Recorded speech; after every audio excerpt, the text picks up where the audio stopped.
Hi, it's Dan from Mason Productions. In this podcast, me and my friends will talk about business, relationships, and mostly rubbish. I would love for you to join me on this journey every Monday at 7 a.m, but only tell people that are down for the journey, no matter what happens.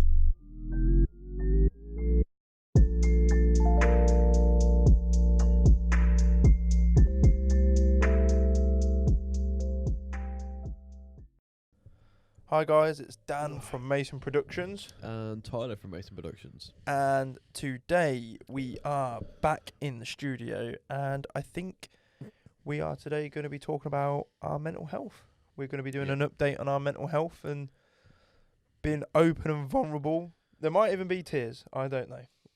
I hope not. I also hope not, but I'll be very honest, I have been very emotional recently. Yeah. Yeah, there's just been stuff going on. You good? Yes, as a whole, I am good. We will get to the shit in a minute. Okay. How you been? You've been going on a bit of a transformation. Yeah. I think it's fair to say. Yeah. It's not. So- It's not been easy. Not been easy, and I think I just want to interject, and I just want to say, for people that don't know, Tyler earlier this year went through a breakup. Yeah. They are never easy. They are shit. They are soul destroying. But I want to give a big props to Tyler for the way that he dealt it. ASMR. Yeah. That was still shit. I just want to give out a big props to Tyler really for the way that he dealt with it. His first proper breakup.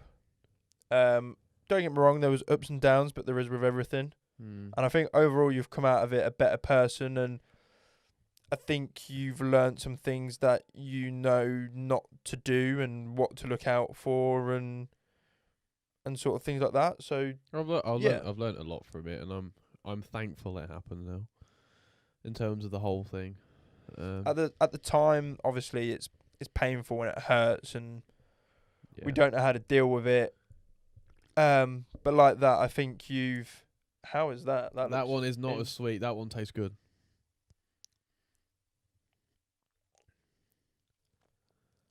That one isn't as Yeah, that one's nice. The reason why this could end up a bit emotional is that it's now 11 o'clock, Yeah. and we've been drinking since about 5:30. Yeah, slowly, but we have Slowly, been. but It's it- been increasing. It's been you're. In each of these podcasts, you would have realised that we've been drinking. Yeah, it's been increasing over time, and we're gonna get to the point where we're drunk and then have a. a big podcast where we're just drunk. Not that this is why I'm increasing in volume because it's getting later, and I was like, we need to get to that level, and I'm looking for that level. So So give us an update of how it's been for you, because obviously you've been going through a bit of a transformation. it's been enlightening. I've been getting in touch with myself a lot more. I've been working out certain things. I've been meditating a lot more, and it's helped massively. I know there's a lot of stigma behind meditation, and like I think meditation, admittedly, is one of the things where it's good for everyone. yeah, Is my honest opinion about Like- it. I love meditating. I used to meditate a lot, and I also think that it doesn't have to be hippie. no, but the thing is, like a lot of I don't get that stigma being the whole hippie thing. I know they just compare it with like stoner hippie, like whoa, bro, all this shit. And it's not that. but It's it's giving yourself time to process Not- / not think. for me. It's not even about not thinking. For me, it's about being able to understand or getting used to being within your own head. Mm-hmm. Because Because some people battle not being in their own head. yeah, don't they? people go to alcohol, they'll go to drugs, they'll go to socialising, they'll just do everything they can to avoid their own thoughts. Mm-hmm.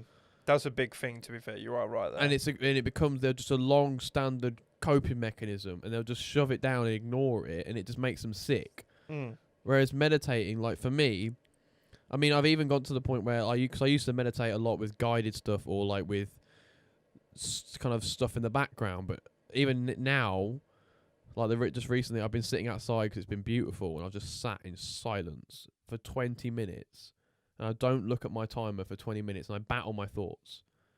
Not battle them, but in terms of your thoughts, especially when you're new to meditation or learning how to do it, is when you have no other stimulus, your mind will be like, it'll try and drag you off into stories in your head. Mm-hmm. It'll give you a thought and you'll be thinking about it. And you have to constantly throw yourself back onto the present moment or focus on your breath or this or that. And it's a difficult thing to do. 100%.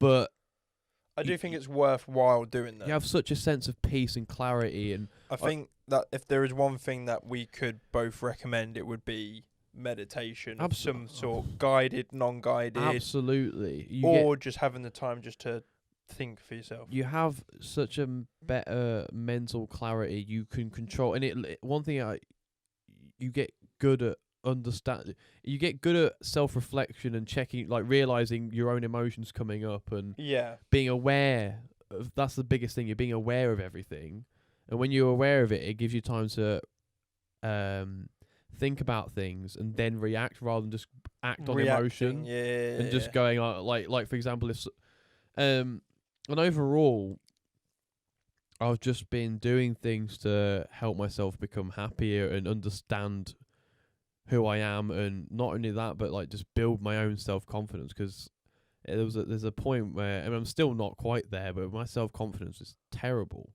Like I didn't like what I saw in the mirror and things like that. I think people will honestly see a massive difference within the last 6 weeks. Yeah. Because we did a gym update. Yeah. Or a gym chat as the second episode of this season. Mm-hmm. And you was very much visual. I want to see this. I want to see this. Yeah. I even feel like now where you're just like, I'm going to the gym, not even to look good, but just it's good for my mental health. As you was like, I want to put on more mass. I want to have this. I want to have a 6-pack, and I want to do this. And because I was very much under the ethos of like, I'm not really bothered about all of that. As you was very much, because you wasn't happy, but you thought that you was happy in yourself, that you was like attaching yourself to like the visual parts. I very much went through. I mean, I went through a stage where, because I didn't feel like I was enough, I kind of did everything to make myself better, but I was almost at the delusion of I'm happy, I'm fine, where I really wasn't as much. I didn't take a long look at myself, and it took a lot of it took breakdowns, it took time alone with myself to really look at myself and realize like I do have a lot of value. I'm worth this. I'm worth that. Like, what is good, because you are worth, in my eyes, you're priceless. Oh, it means so much. No, but like there's still dark days and everything. But I've learned to like, life is going to be one of those things where it's never going to be a constant up. Yeah, I think one of the things that as humans we really struggle with, and it's one thing that I've maybe learnt a bit more, is it's okay to have down days. It's normal. And it's also okay to not know how to get out of them. Yeah. But you have to almost treat every day as a new day. Yeah, I know. You can't let it drag on. But if you're in a bad mood for one day and you don't know why, that's okay. I'll be... One of the other things aside from meditation and all this stuff, one thing that really helped shift, I mean, because everything is just due to perspective, right? Mm-hmm. One thing that really helped is gratification. And that is simply, when shit's going bad, it's just having that positive perspective on everything. Like, you go out in the rain, oh, it's raining. Instead of going, oh, my clothes are going to get wet, this is shit, my life is shit. Go, like, it's still like, I like the feeling of the rain, or at least I'm wearing a coat, or at least I can go home and I can change my clothes. I see it from very much of a farmer's perspective now. Okay, all right. So for me, I'm like, so for some people, oh, for fuck's sake, it's raining. I'm like, oh, the crops are going to get watered. Yeah. So I see it, that's my gratification, where like, I can pivot something. I'm like, at least the crops are getting watered. Yeah, honest, and the difference. Instead of focusing on a negative, and you spin it into a positive. Don't get me wrong. I had a weekend just the other weekend where I was feeling crap. Right, I didn't want to get out of bed, and I just had that emotional type. Sometimes you get a bit drained, don't yeah, you? Yeah, I had that emotional exhaustion. I was just feeling crappy, and I don't know. I couldn't shake it off. Right, and I remember being in the shower, and I was just sat there thinking to myself, just breathing, and I was just like, "This is gonna happen."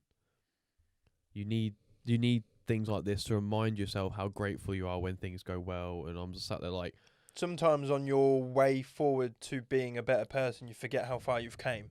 yeah, And days absolutely. like that are great for just humbling and reminding yourself. Yeah, and not just that. It's important overall to just learn to manage those bad emotions or negative emotions, and learn how to kind of transcend them into something better, because oftentimes you'll just sit there and fester, and and I'm very much one of those believers where your thoughts become your reality. Oh, 1,000%. Like I know that sounds all spiritual crap, but that is true. Like if you're someone that's pessimistic and will constantly sit there going, can't do this, can't do that. Yeah, I can't do this, can't do that, don't have enough money for this. You won't, and you never will. You have to have that kind of like positive outlook on life, and just take things as they come. Like, this isn't going well. Well, like one thing I've done now, and I've learned to do, I've wrote down loads of mantras. I used to have one of them. And I still do every day. Do you say them in front of the mirror? Not all. I mean, to be fair, there's a massive mirror of a wardrobe right opposite my bed. Because I used to every morning. I used to wake up, look outside, look in my like wardrobe mirror, and my mantra was, it sounds silly. It was, I am the only Dan Mason, and I'm happy of my life. Yeah. I used to just say that because I was just to the point where I'm like, everything's shit like that. But an insane positive stuff makes you go, I am happy that I'm Dan. Oh, I'm fucking going. I've got a few mantras that I use, and you're totally right. And then one thing, and it's a simple one, and this is also ties along with manifestation, because I believe in that. I don't because it just makes sense. I'm not a big believer of manifestation, but I appreciate that it helps people get to where they want to be. But a lot of misconception is people just think, oh, if I just believe everything will go right, everything will just go right. There's still that you still need to act on things and actively do it, but it's having that positive outlook and believing it's already, because it's like that whole misconception of you have to see it to believe it, which is bullshit. But the thing is, for me with manifestation, when it's like, oh, I've believed it into the world, and it's like, no, you just worked hard. But I think it's having that positive outlook that's changed your whole perspective. Maybe I am manifesting that like Mason Productions will be humongous and but like I'm just like, it just takes hard work. I'm not like when we become rich and famous, I'm not going to stand there and go, I manifested it into the universe. No. I totally get that. And you know when people are like, I manifested this into the universe. No, you just worked hard. What the fuck are you going on about? Yeah. No, I get what you're saying. I'm not trying to say like you just believe it and things will just happen. Like you have to put in like active, but it all starts with a fundamental perspective and belief in things. I think perspective is a massive one. Oh, absolutely. But one thing I said was, why is things always working out for me? Why is everything so easy? Why is everything rigged in my favour? Now that sounds stupid, but it's having a positive outlook that things are going your way. Yeah. Maybe they're not, but you're willing it to happen. In terms of like having that positive mood. And I said it 3 times, and I felt happier. Like I just had that kind of. I think like humans we're just weird creatures, and I think like that, it's about. Each person's different, and each thing works differently for each person. And I think that's one thing to be important. Like, I'm not a big person about manifestation. You are. But I don't go and sit here and go, manifestation's fucking stupid.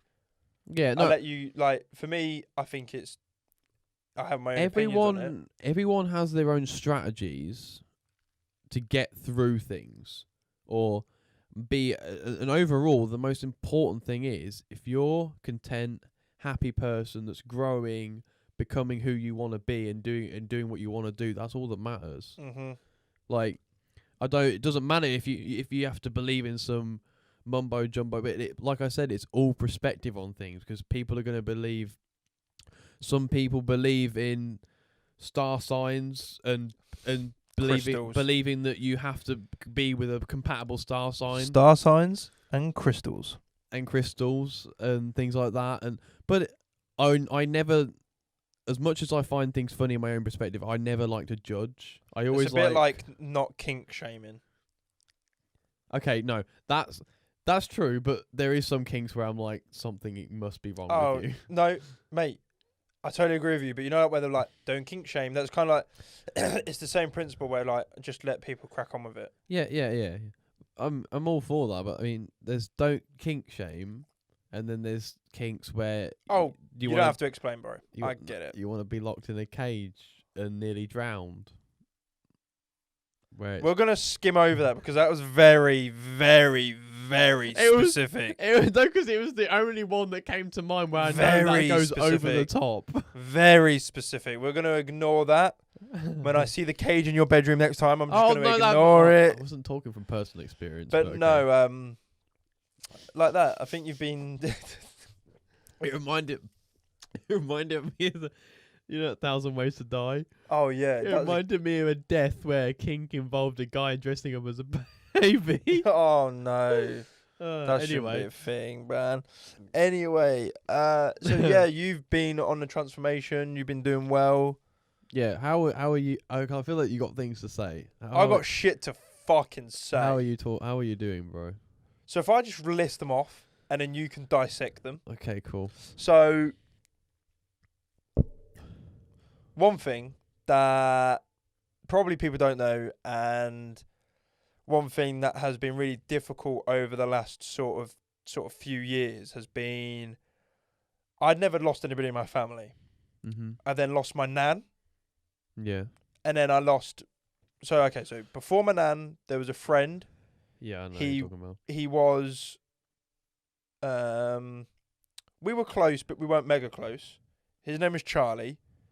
As of yesterday, it was his death anniversary. I don't know if that's what you call it. Shit. Yeah, it was yesterday. I didn't realise or it was today. yesterday. It was either today or yesterday. Fuck, I didn't know. Because I went that. and saw his grave 2 weeks ago.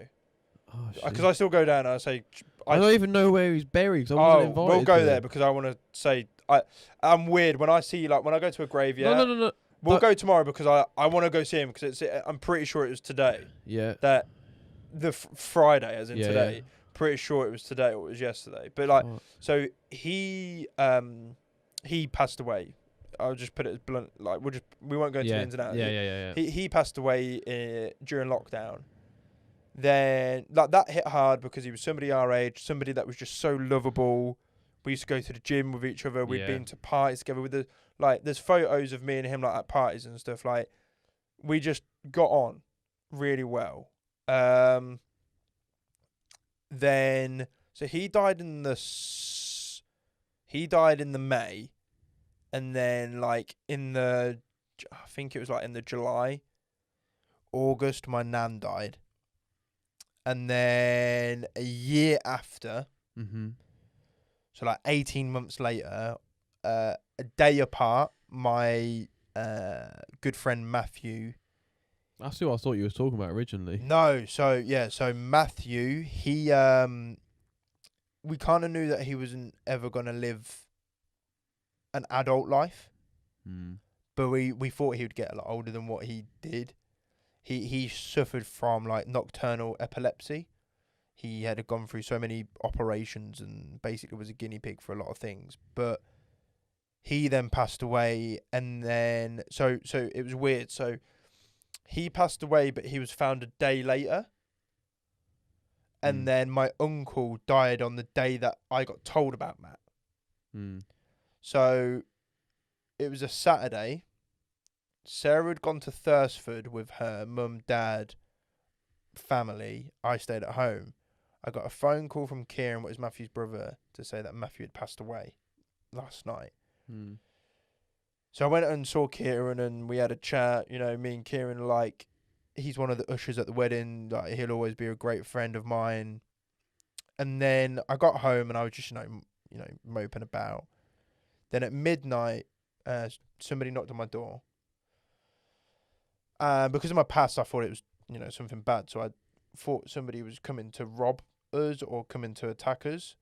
It was my dad, and it was midnight, and he basically came round to say that my uncle had died. So on the same day, I'd found out that one of my best friends had died and my uncle had died.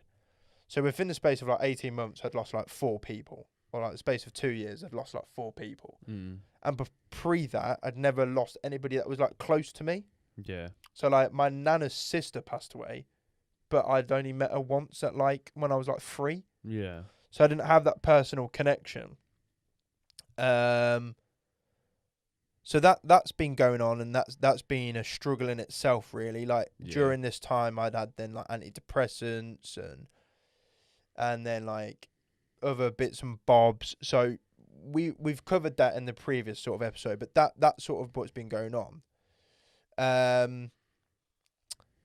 Then recently, my mum and my auntie have been falling out with so my auntie in Scotland, Auntie Jackie. I'll always call her Auntie Jackie because that's what she is. After my uncle died, within a couple of months, she'd got with somebody new. Right. It was a bit painful. I get where she was coming from. Uncle John wouldn't have wanted her just to be lonely for the rest of her life. Yeah. But also, she maybe could have waited a bit longer. Yeah, It was probably like 4 months. Yeah. And then she announced it like on Facebook. How long were they together? 25, 30 years. Fuck, yeah, that's massive. Like, they were together a long time. Like, my cousin's in his 30s. So they've been together probably like 40 odd years. Yeah, that is. That's me at a guess. Like, but even then, if it's a 10-year plus, 4 months is a quick. Yeah, so quick time to move my on like that. mum and auntie found my mum and my auntie, like my auntie, like blood auntie, found that quite offensive. So they've fallen out with Auntie Jackie, and then the annoying thing is that the person that Auntie Jackie's with is not making things easy. We've told him, mum, when we say we like mum and dad, mum and auntie have like told him not to speak to Papa. And he keeps on going out of his way and like being a bit difficult. Like Papa always goes to the same pub. He'd be in the same pub. Yeah. Then like Papa would get home and want to pay for his taxi. He'd be like, "Oh, so and so's paid for it," and it'd be the bloke that my auntie's with, and it's like you're sort of rubbing salt in wounds here. But yeah, I've struggled with the fact that like then. That's been going on for the last, couple of months. Then my auntie and my mum have fallen out with my cousins. Don't really know what about, and I also don't really want to know because I also don't care. Yeah, family. But obviously, it's quite difficult knowing that like your mum and auntie now don't get on with your other family members. And the other thing that's quite stressful is me and Sarah obviously getting married. Yeah. So now we're like, oh, well, it's going to be like at the wedding. Ultimately, anybody that ruins our day, whether it's my mum, my auntie, my cousins, if they ruin my wedding day, they'll never be in my life ever again. Yeah. That's as simple as. Yeah. If my mum makes a scene, she'll be told to leave. She'll never come back again. That's how I see it. And hopefully, they can be all grown up for one day. I've really struggled with the fact that I don't understand why... I feel like they're arguing over nothing. Because nobody can... My mum and auntie like to moan about stuff. Yeah. But they don't ever come up with solutions. So they will go, "This is shit." And then when you go, "What do you think then?" Well, I don't know. So you can't point out a problem. For me, if you're going to point out a problem, you've got to have a solution. Yeah. Maybe that's just my IT brain. I mean, yeah. Do you want to finish? That is dreadful. I don't think I'm going to go back onto the Budweiser because they are dreadful. I might. If I get the more I drink, the more I'll just go. Yeah, fuck it. Yeah, they're dreadful. But yeah, so I can see because you've always had very logistic type of view on things and how you. I'm very logical in the way that I think. So like my emotions. Not that I'm cold-hearted, but I haven't like so Sarah be like, oh babe, what, you know, you're right. You know, you're not really saying much because I'm like quite quiet about it. I'm like, I'm fine. Don't want to talk about it. The other weekend I got like paralytic and like just sobbed for like 25 minutes I think because I have to get to like you paralytic level you to like don't- want to talk y- about you stuff. don't. The problem with you is you suppress your emotions too much, and that's why they come out. 'Cause Yeah. I read a thing, right, and it was like when people act like a different person when they're drunk, it's because that is their subconscious or their conscious mind no longer having a handle Yeah, like, on that of, like suppression of their emotions. So what's happening there is when you get drunk, you can no longer go, I don't want to talk about it, and all those emotions that you've been holding back are coming out. basically, yeah, and it sounds really silly. So like, I'm a big Liverpool fan, right? And they Yeah. always sing "You'll Never Walk Alone," and at my nan's funeral they played "You'll Never Walk Alone." Mm-hmm. So like now I've got like a sentimental value to that song. Yeah, absolutely. So like every now and again, I'll just sit and I'll just listen to it Mm-hmm. and I'll rewind it. I could listen to that song like 4 or 5 times, like just because it like reminds me of my nan. Yeah, it's nice. So like, I'll it's nice. sit there, like so this night in question, we had been to a wedding. It was an amazing day. Yeah. Had no reason to be upset, and in my head it was like, you need to listen to "You'll Never Walk Alone." Yeah. But because that was going in my head, like, you need to listen to "You'll Never Walk Alone," I just couldn't get like my nan out of my head. Yeah. So then like I went to the bathroom. We were staying in a hotel. Went to the bathroom, just sat down, you know, trying to have a shit or something. Because I had my trousers down. I do sit down wheeze quite a lot, but like Yeah. I had my trousers down or whatever, and then like I played "You'll Never Walk Alone," I just started sobbing, and then like Sarah came and said, "What's the matter?" I was like, I just don't get why my family just can't get along. Yeah. I just don't get it. Like for me, like they live in Scotland, we live in England. You're texting each other. You're not even ringing each other. Things are getting misinterpreted.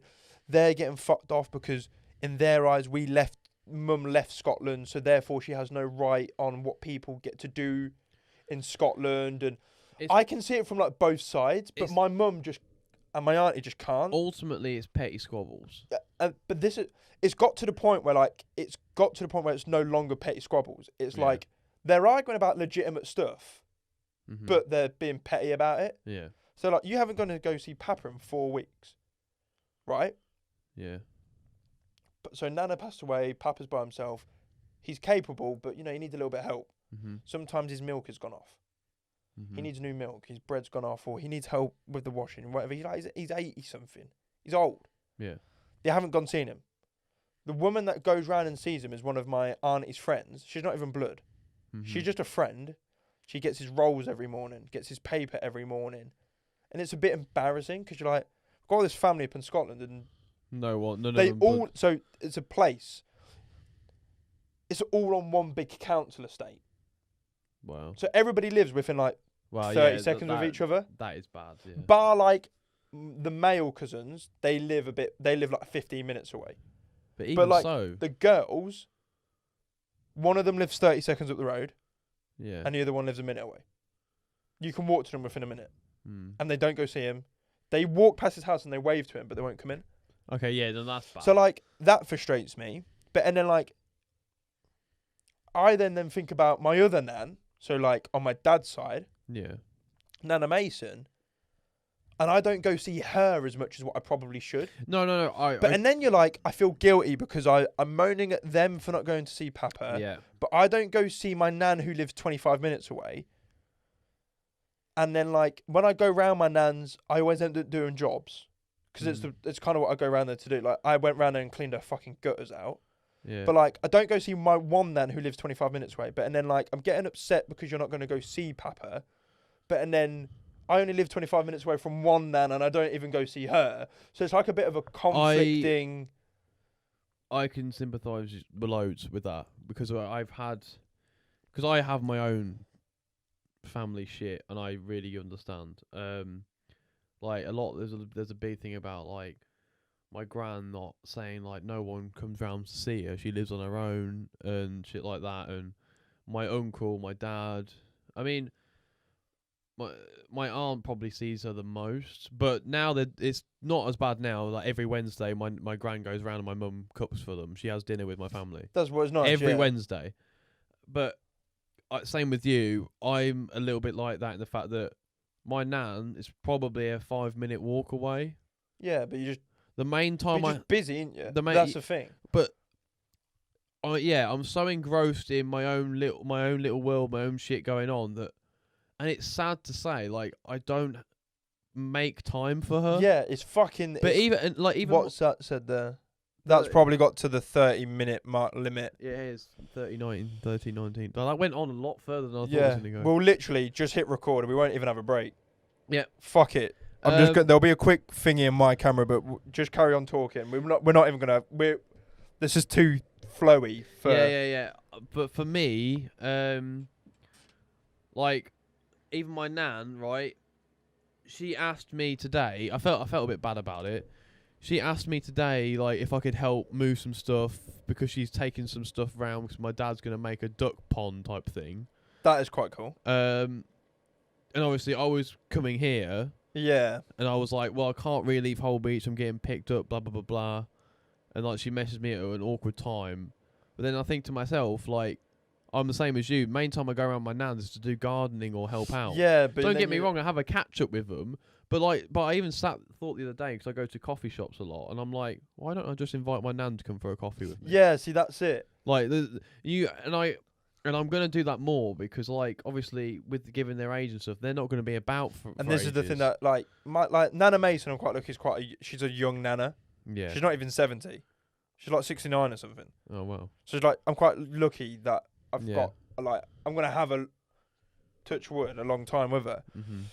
So there's all of that going on that's been eating away at me. Probably like that. Work's been busy. Wedding is just fucking crazy. Yeah. And then the other thing that's just a thing that probably will always be the way that it is. Mm. The Scotland thing is the thing that really hurts the most. Mm. Because I'm like, everything was fine like 3 years ago, 4 Yeah. years ago. Yeah, I know. And like now, you're not even speaking to each other. And I think some of it's a bit pathetic. Oh, no, absolutely. And I think you've just done what I did. Enjoy. Thing is, I'm wearing white as well. Yeah. Rip. Oh, fuck me. But yeah, like, you know what I mean? Like, it's just one of them things where, like, people now, like, I don't know if what people have said now will affect relationships for, like, years to come. Yeah. No, I get what you're saying. Because, like, my mum says stuff in the heat of the moment. Auntie Anne says stuff in the heat of the moment. When everyone acts on raw emotion, and when it's like that and it's heated, you don't have any consideration for what you're saying, how it'll affect the other person. Then it's just a backlash back and forth. So yeah, that's the thing that's affected me the most. Is just like, we've got a wedding coming up, and like that, like what I just said. If anybody ruins that day, cool, sweet. Don't expect to see me or speak to me ever again. It's just one of them things where it's like, it could be so easily resolved if you just picked up the phone and spoke to each other. But instead of speaking to each other, you're just writing messages that are all misconstrued and... Oh, no, I know firsthand. Text messages are so easily misinterpreted, or you get the wrong vibe, or this and that. I know, mate. Mate, I don't know where that yawn just come from. I've done 3, and I've had to cover them up in the last 5 minutes. And it's very easily misunderstood and shit like that. Like, which is why... Obviously, no one knows. Me and Dan pretty much purely communicate in either voice notes or we call each other. Yeah, because we just got fed up of unless I start a conversation, I won't just instantly voice note. But even like I had a question the other day, or I wanted to ask about something, didn't even ask anything, just straight up just phoned him. I was like, by the way, and it maybe because. Obviously, we're on that level where we're really close. It's just easy just to get things out and talk it out and, you know, whatever. But I know that a lot of people do, because sometimes I get quite anxious calling people, especially if I fucking hate, because it's weird. I do it in my job, easy peasy, but then you tell me to ring the takeaway man. I'm like, no, you do it. I'm not so much like that now. I'm better, but I've just got Sarah, bless her, that just rings people. Sarah, I've got better recently because I've been going to the doctor's job, like speaking to people about jobs and things like that. So But yeah, like I have got better about it. But yeah, But I'm the same. Like when I had like artist friends or I didn't know very well, and they're like, "Oh, I'll jump on the Discord call." I'm like, don't want to speak. yeah, no, I'm kind of Like you know that cool. old age excuse when you're on playing a game or something. Like, "Oh, come on, mic." It's like, "Oh, my mic's broken." Yeah, yeah, And yeah. I was like that for a while. Like when I was playing, I was playing with a couple of work friends, as well as there's a whole party of people. I was like, "Fuck," and it was one of the. But you often find that it's when it comes to anxiety and things like that, it's a triggered fear. Yeah, yeah, yeah, yeah. It's not something that's built. It's a trigger. Your body's triggering it to save you. And a lot of the times, I think when it comes to things like that, it's just a case of gradually introducing yourself to those things until Oh, yeah, and don't it gets become better. and don't become a problem. It's like the whole thing when we did. Well, it's like these podcasts, isn't it? Like we were so worried about what people would think. Oh, and now I couldn't get. and I now I we're just like- spilt drink on myself. I yeah, couldn't like care less. as we're like, fuck it, we're gonna wear the same clothes in 7 episodes, and we're gonna spill drinks on us, and we're gonna be paralytic by the end of it. But we're gonna enjoy ourselves. I'm already on my way. I can feel Oh it. mate, I'm buzzed. Oh, fuck off. Now I just fucking forgot what I was. But I don't know. Maybe. Yeah, this has been a mental health update. It's been quite deep, I would actually say. We've been quite open. Yeah. I Like mean, that. Maybe I don't know. Maybe it's just because I'm like stereotypical male. Like I don't want to sit. Maybe this is just a me thought. I don't want to sit there with Sarah and go, I've got all these fucking problems. Because I feel like even though that she loves me and she wants to be with me forever and she wants to marry me, I also feel like they're not her issues to sort out. They're for me to sort out. See- But I'd like that. See this conversation that we've had now. It took me to be sloppy, paralytic drunk to Yeah. say I'm just really struggling with all of my family not getting on. Yeah. Like, and Sarah then messaged my dad and was like, Dan's actually quite struggling with it all. Like, I think because the issue was that they were getting wrapped up in their own bubble that they weren't realizing how much it was affecting other people. Yeah. So like I spoke to dad about it when, the next day when I was sober, and he was like, yeah, I've had a chat with them all. I think, the fact that you've come forward to say that it's really affecting you is maybe like slap them in the face, because they're actually saying that they're not going to talk about it anymore. yeah. They're not going to. But like, it took me to get sloppy drunk. Like, because Sarah would be like, what do you think about it? And I'm like, well, it is what it is. There's nothing that I can change. As it got me to get sloppy drunk to be like, it's actually quite upsetting me really that none of my family are getting on. As like, now that I've said, but as for you, I'd have quite happily sit down and just say it straight away. To be fair, I have this ability to be quite easy to talk to, But also, we've been friends since we were the 4. fact that I've known you all my life anyway. But I believe me, you know my family. I mean, I'm not gonna make much of this public anyway because Yeah, yours is different. mine's very deep in terms of its close family rather than Aunties and cousins. aunties. Yeah, I mean, there is aunties involved. Don't get me wrong. There is feuds with I don't speak yeah. to my auntie or my uncle, my sister, Yeah, I know. Yeah. and it bothers me because I now have a shitty I don't have much of a connection with my nephew, And with my cousins. Sorry. Yeah, but then that it's just Like- families are like- fucking shit. Like Amelia the other day, she's going through her studies and things like that. Is she going for exams now? Yeah, she will be. She's doing her. Wait, no, she's in sixth form now, isn't she? Yeah, she's Because doing. we went to that party. Yeah. She's doing all of her college stuff. Yeah. Yeah. And she was on about like A levels and things like that, and she said it was literally an Instagram note, and she put, "Don't die over exams," and I messaged her, and I just something really because I like cheering people up. I was like, I do that. If somebody something posts something really like that, hearty, yeah. and I was literally like, "Never give up on yourself. I hope you're doing really well. Like studying's important, but don't damage your mental health. I'm here if you need anything." And she's appreciated. Like she's always really thankful. Yeah. But overall, I don't have a great connection with them because there's this barrier between, and I can't. But it's not. It's not your battle to fight, but No. you're massively affected by Oh, it. absolutely. And I could always my aunt always says, "Oh, come round," and things like that. But it's awkward. I can't bring myself to go round. Yeah, exactly. But also, if you go round there, you could sacrifice upsetting somebody else in your family who's arguably closer, and then there's- sometimes it's and not again, worth it. it's very much like you. It's a lot of petty crap where if you just talk to each other, Yeah, you could just probably sort it out. and it's just like And overall, with my own mental health, I've learned that I just don't want to be involved with that family drama anymore. That's kind of to the I've point taken where myself I've got. out of it. That's why, like, I don't. That's why I'm a bit like, "Ugh, it's upsetting me, but I just can't be arsed with it anymore. I'm done with it. Yeah, otherwise you're just weighing yourself down Yeah. and shit like that. Anyway, shall we finish this on a positive note? On what? I'm just gonna just say like a bit like what you said, like mental health. Sometimes you have your down days, but you'll also have good days. And as long as your good days are more than your bad days, then you've got to count yourself lucky. Learn to balance the good and the bad, and if you learn to deal with the bad in the best way and turn it into something manageable and don't let it weigh you down, you'll find you have a great appreciation for life and the good things. And if you learn to be more grateful for what you have rather than what you need or don't have, you have such a better outlook on life. And I think that's really important for not only your relationships, but overall you just shine out more as a positive person. Because believe it or not, you have those vibes of people. Like I can walk into a room and instantly get a vibe off somebody. Oh yeah, 1,000%. Yeah. And I'm not going to go into the nerdy shit about that. And I know I'll sound like an absolute lunatic, but it is true. Spread positivity. You'll get positivity. Our socials are always open if you're ever struggling, guys.